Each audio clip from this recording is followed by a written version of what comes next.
Motorhead Garage, the program that each week introduces you to and shows you how to install the latest in exciting and innovative products for your vehicle. Now here's your host, Dave Dobson. Thanks for trucking along with Motorhead Garage, presented by DragonFireTools.com. Now, if you see the legendary S&S diesel logo on the side of a vehicle, you know you're in for an education. Today, we're talking about the 6.7-liter Powerstroke engine that's under the hood of these Fords. Now, these things are stalwarts. They run forever and ever. But, Luke, there is an Achilles heel with these engines, and what is that?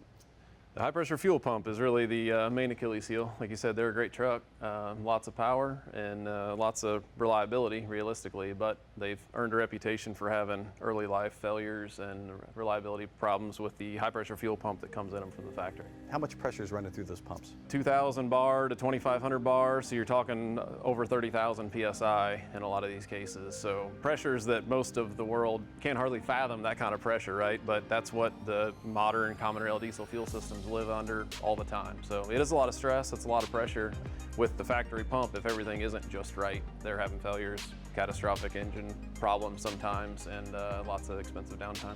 Luke, last time you were here, we were talking about the disaster prevention kit that S&S Diesel has been making for years.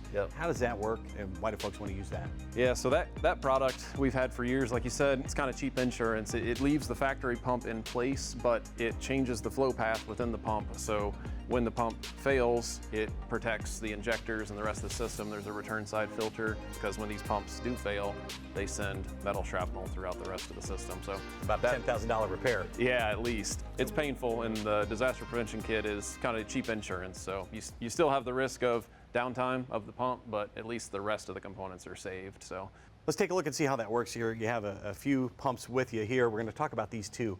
This is the stock pump that would come here on the Powerstroke engine. So show us what we're looking at, how that works, and how that all functions, and we'll get an idea of why it fails. So this is the factory CP4 pump. That's in 2011 to current model year. Any 6.7 Ford Powerstroke is running that. So it is a two-cylinder pump in a V like this pattern, but it is a metal roller, which like this basically. Metal roller riding on a cam, and it's high-speed metal-to-metal contact. Every rotation, it's going up and down twice every rev. And so what happens, unfortunately, is that roller that rides here can turn 90 degrees like that in a lot of model years, and then all it's doing is stripping metal out of the cam. And that's an actual victim right there. That actually came out of your truck. You tried to fail on purpose, but that's what'll happen. This is what happens often in these trucks, is that turns and it digs a groove like that. All the metal that's now missing from here is everywhere else in the system. What also happens on these two is that roller in general, if you get just a little piece of debris or anything stuck in here, then it just seizes and then it just starts grinding. And it's all over. Sometimes actually these pumps will seize so hard it splits the pump in half. But it's a pretty painful failure and very expensive. And for guys that rely on their trucks every day, the downtime is as expensive as the actual parts cost sometimes. And I can see where fleets would really love something, some solution to this. And speaking of that solution now, instead of the disaster prevention kit, you guys thought, well, how do we prevent this from happening in the first place? So you came up with your new fuel pump here. And this is how that works. And let's see the design difference here and why this works so well. So completely different bottom end architecture. It's still a two-cylinder pump, but it's a two-cylinder opposed like that. And instead of a roller riding straight on the cam, it is an eccentric basically offset cam with a roller on it. That roller is also lubricated with pressurized fuel up underneath of here. So this is riding on a film of fuel, just like a crankshaft in an engine with oil.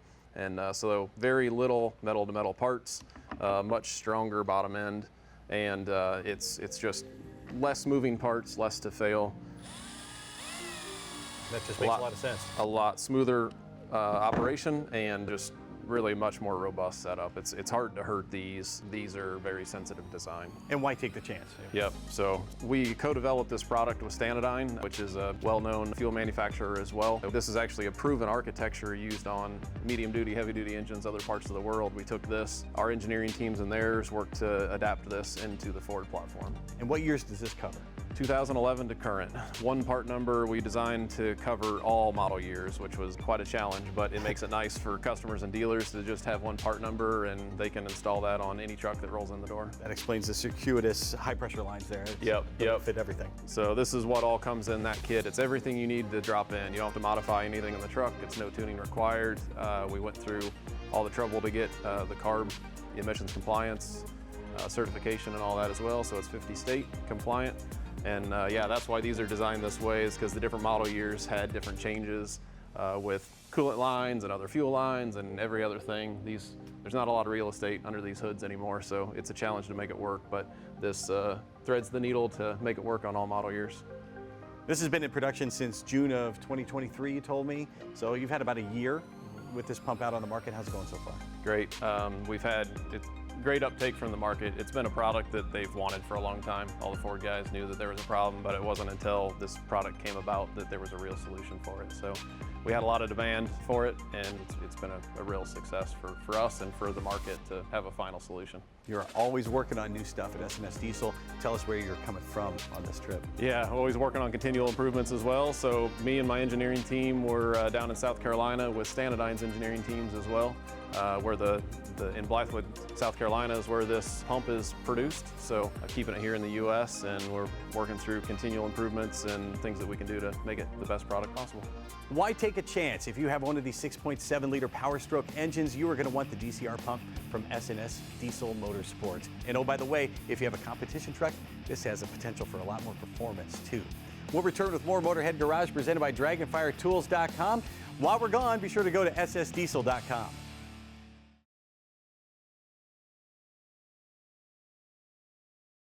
Motorhead Garage, presented by DragonFireTools.com, is brought to you by Amsoil, the first in synthetics, Shade Wagon, throw some shade, and by DragonFireTools.com, industrial workbenches with integrated tool storage.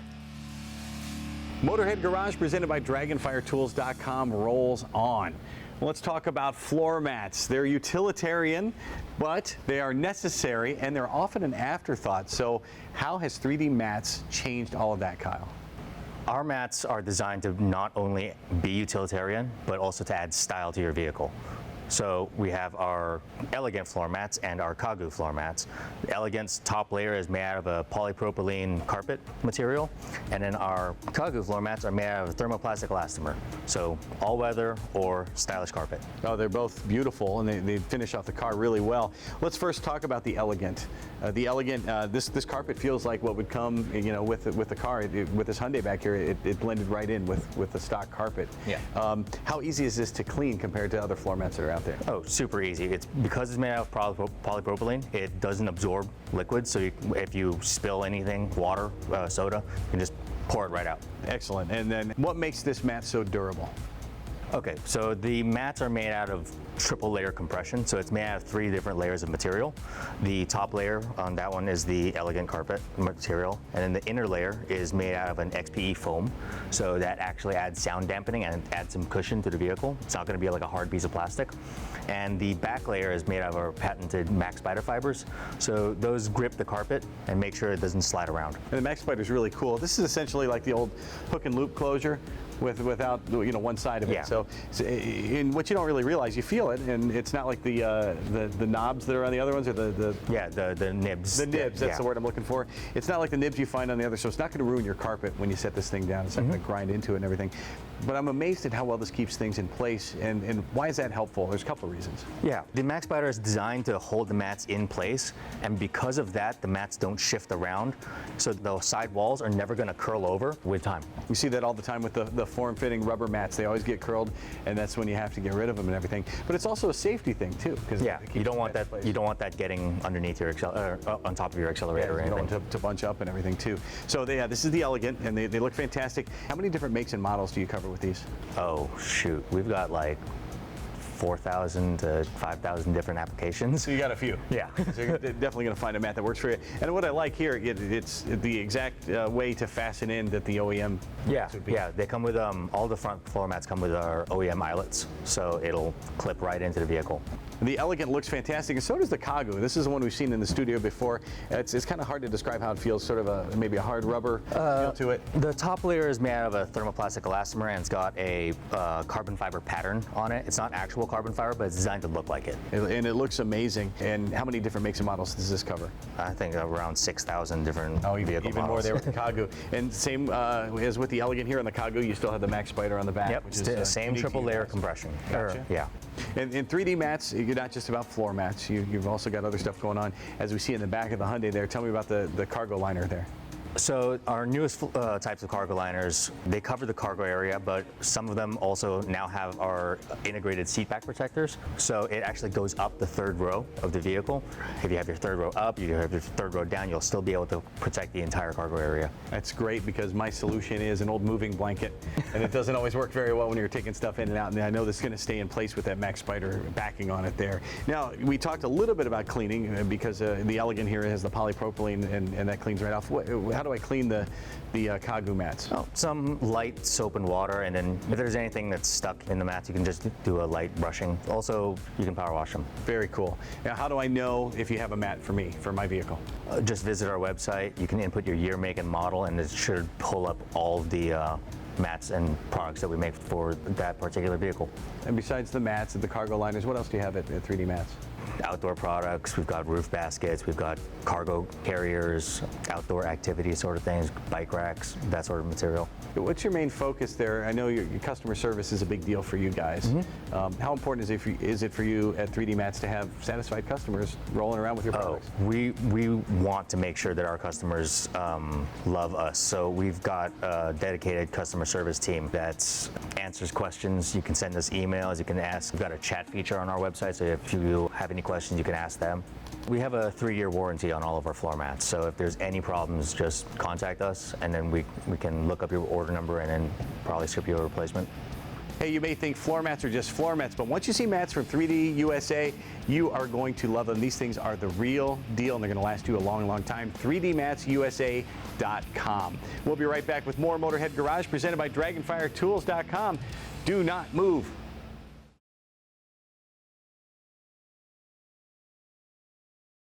Motorhead Garage, presented by DragonFireTools.com, coming to you from the Shade Wagon studio.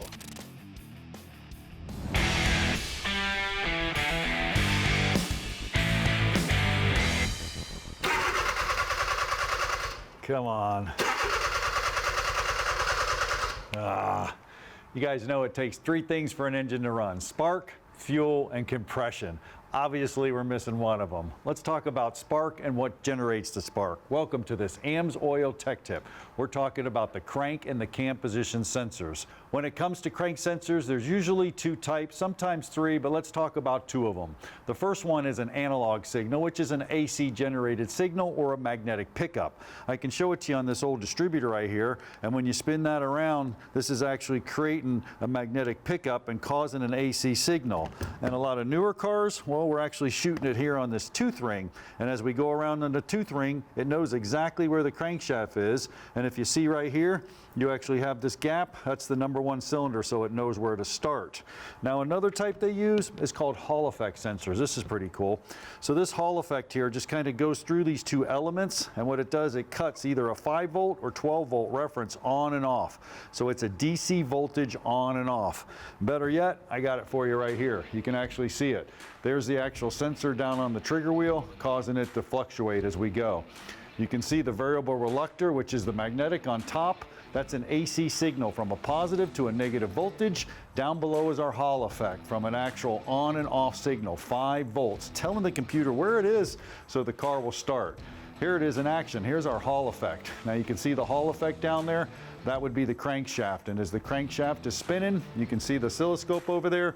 You actually have a pattern on, off. And as you speed it up, the frequency changes. There it is right there with the big gap in there being number 1, so the computer knows where to start. Now our other one is that magnetic pickup, AC generator.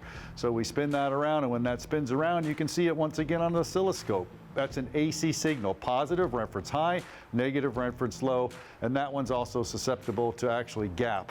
Len, there's so much more technology on these cars today, like variable valve timing that use oil, displacement on demand that uses oil, and the added stress of direct injection and massive pressure on those pumps. Oil is a key to these engines. Well, it's a critical piece of the puzzle because it's actually doing a job. We're not just protecting bearings and pistons and keeping deposits from happening. We still have to do all of that, but now we're actually getting physical work out of it. We're making the cam phaser move. We're helping, to protect the pump, to build that pressure. All of those things are adding stress to the oil, and it all has to be considered when you're formulating it. Different additive selections, different viscosity selections. You have to understand the oil has to be very, very consistent. And that's the key there. No starts and highway breakdowns, well, they can be catastrophic. You can avoid them by maintaining your vehicle with a quality product. You can find them all at amsoil.com.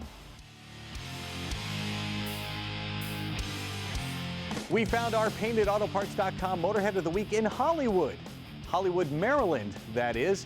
Maddie Graves told me she's grown up in the shop and it's all she's ever known. Her dad, Mike Graves, opened Holly Rock Customs back in 2012, and you might know him from the 2004 GMC Duramax he used to drive called D-Maxed. Now, Mike has sidelined that truck to focus on Maddie's racing career, and let me tell you, what a career so far. She made her debut in the Outlaw Diesel Super Series back in 2021. And last year, she took home the Pro Dragster Championship in that series. Maddie currently holds the record for quickest and fastest in the 8th mile, 394 at 190 miles an hour. That is fast. Look for Maddie to break more records in the coming years. She says she's out to prove that the Duramax can hang with the Cummins platform. And she says, we've shown the diesel world we can before, and we will show them again.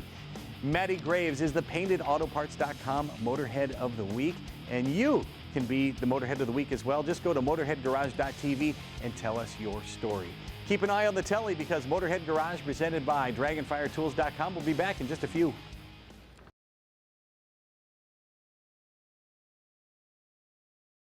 Motorhead Garage, presented by DragonFireTools.com. Industrial workbenches with integrated tool storage. And brought to you by PaintedAutoBodyParts.com, the leading U.S. auto body parts online store. Tribotex, make your engine last longer. And by Custom Auto Sound, the originator of classic car OEM fit radio since 1977. This is Motorhead Garage, presented by DragonFireTools.com, and this is a cell phone. Of course, we all have them, and you're a motorhead, so I know you love to be in your car. So what do you do with your phone when you're in your car? You've got a lot of options, right? You can put it on the magnet on the dash. That's on your vent. It's going to block your vent in the summertime. That's a bad deal. In the wintertime, it's going to fry your phone. And you can put it in your cup holder. You can put it on your lap, but of course, you know you're going to drive it. It's going to fall into the crack there, and you'll never see it again. And half of the states, Scott, in the union don't allow you to hold it in your hand anyway, and that's a bad idea. So what's my solution? What can I do? So you put it in a cell phone seat. Cell phone seat is the newest device on the market. It is a single piece of plastic that's got a flexible base. All you gotta do is flex this and pop it in your cup holder and release it. It's gonna lock in there, and then guess what? Now you're legally hands-free. You can just drop your phone in there like that. You can also go horizontal. You got power cord access here, and here's the best part. Cell phone seat does not block your cup holder. You still have room for your drink. Whoa, that is cool. And it's so simple. Why didn't somebody think of this before? I don't know. It was exactly the same with me. I was driving in my neighborhood in my truck. I threw my phone in my cup holder like most people do, and it landed in some kind of a goo, from my kid's squeeze pack. And I pulled my phone out, and I was kind of annoyed, and I thought, why isn't there a better solution? And kind of this idea popped in my head, and I went home to look for it. You go home and you look online, and I was like, this has to exist. It didn't exist. I couldn't figure out why. So I decided to draw it out, much to my wife's dismay, as she's looking over my shoulder saying, what are you doing? What are you doing? I was like, I got an idea. So I drew it out. I found actually a designer that could do 3D AutoCAD type designs, and we 3D printed them just to test it out. And I got the first one I remember that was 3D printed, and it was huge. It was like this big. And the guy that was kind of helping me with the designs felt bad. He's like, I messed it up, it's too big. I was like, no, send it, let me see it. I need to know if this works. Sure enough, I put the big one in my cup holder. Even though it was giant, it worked perfectly. So we kept going, and as you can see now, we have the final version. It took about 6 years to actually get this just right, but now we have a universal cell phone mount that fits in about 90% of vehicle cup holders, holds pretty much any phone, phones with cases, any type of phone, phones with accessories, pop sockets, loopies, doopies, sloopies, whatever you got. This one simple device is going to work for most everything. What are some of the little extras you put a lot of thought into to keep the phone in place there? Sure. So the first thing we did was we cut out these side slots here, and that's going to allow you to put your phone in there horizontal. Interestingly enough, it also works with tablets in that horizontal slot. We put this in my son's cup holder on his car seat, and he can put his iPad in there for long road trips. We put a flexible tab here that's going to put a little pressure on the phone, so it's going to hold phones in there, phones without cases, smaller phones, it's going to hold those in a little bit tighter. And then it also can flex back when you have bigger cases like this. This is an iPhone 14 Pro with a wallet on it. It's going to be able to flex back and hold those in there as well. Those bigger cases with OtterBox cases, it's going to be able to push that tab back and hold that in as well. We have power cord access here, so obviously people want to be able to charge their phone in the car. And I like the fact that this sits in your cup holder. Your power cord is staying down here to the side. A lot of newer cars have those flexible tabs in their cup holders, or those rubber kind of squares. So we cut the slots out here to allow those tabs to go right in there, and they work great. It's so fun to put this in when you have those spring loaded tabs in here that just click in place like it's meant for it. But that doesn't mean that you need those tabs. It's going to work with cup holders without the tabs or without the rubber things as well. It's going to work in a lot of different cup holder styles, as long as they're between about 2.5 to 4 inches in round, which pretty much Most of them are, right? Most of them are. You put so much thought into the design. How much thought did you put into the materials that you're using as well? We talked about doing, different types of plastics. We talked about doing different types of materials like rubber. We landed on ABS plastic, which is the same thing that Legos are made out of. It's a very non-toxic, safe plastic, right? Because kids play with it. And if you've ever stepped on a Lego in the middle of the night, you know how strong ABS plastic is. Guilty as charged. This is a very strong, well-made device. It's going to work in extreme heat. It's going to work in, extreme cold. It's a very universal material. It's a veteran-owned company. The product is made in America, and this is going to make things a lot safer and more convenient for you when you're behind the wheel. It is called the Cell Phone Seat. You can find it at cellphoneseat.com. If you have a product you want to show the world, show them on Motorhead Garage. Just send me a note, dave@motorheadgarage.tv. We'll get you here in the studio. That's going to do it for us. We will see you next time here on Motorhead Garage, presented by DragonFireTools.com. In the meantime, drive safely.